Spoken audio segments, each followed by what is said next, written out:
Mahuva Savarkundla highway road ઉપર tractor અને Bolero વચ્ચે અકસ્માતમાં 3 વ્યક્તિને ગંભીર ઈજા પહોંચી। મહુવા નેસવડ નજીક ડુંડાસ ચોકડી પર ગંભીર અકસ્માત સર્જાયો।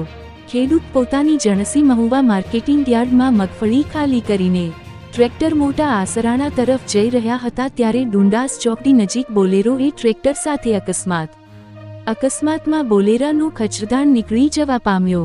ટ્રેક્ટરમાં બેસેલા 3 વ્યક્તિઓને ગંભીર ઈજા પહોંચી, જેમાં શુકલભાઈ નાનાભાઈ વાઘેલા ઉંમર વર્ષ 35 રે મોટા આસરાણા, રમેશભાઈ ઉંમર વર્ષ 45 રે મોટા આસરાણાને ગંભીર ઈજા પહોંચતા પ્રથમ સારવાર માટે મહુવાની જનરલ હોસ્પિટલ હનુમંત હોસ્પિટલ ખસેડવામાં, જ્યારે નરસિંહભાઈ રામભાઈ લાડુમોરને વધુ સારવાર અર્થ ભાવનગર ખસેડવામાં આવ્યા। રિપોર્ટર અમીન પાયક, મહુવા। સગનભાઈ શ્રીરામભાઈ મકવાણા, ગામ મોટા આસરાણા। અમે મહુવા સિંગ લઈને માર્કેટ યાર્ડમાં આવ્યા હતા, ખાલી કરીને અમે રિટર્ન ઘેરે જતા હતા। અમને અહીંયા નેહોડ ચોકડી એટલે ડુંડાસ ચોકડીએ પગ્યા ને એટલે બોલેરોવાળાએ બસને ઓવરટેક કરીને અમે દીધી દીધી। એમાં અમને 3 જણા આવ્યા હતા, એમાં 3 બેને અહીંયા અમુકમાં છે, એકને ભાવનગર મૂકી।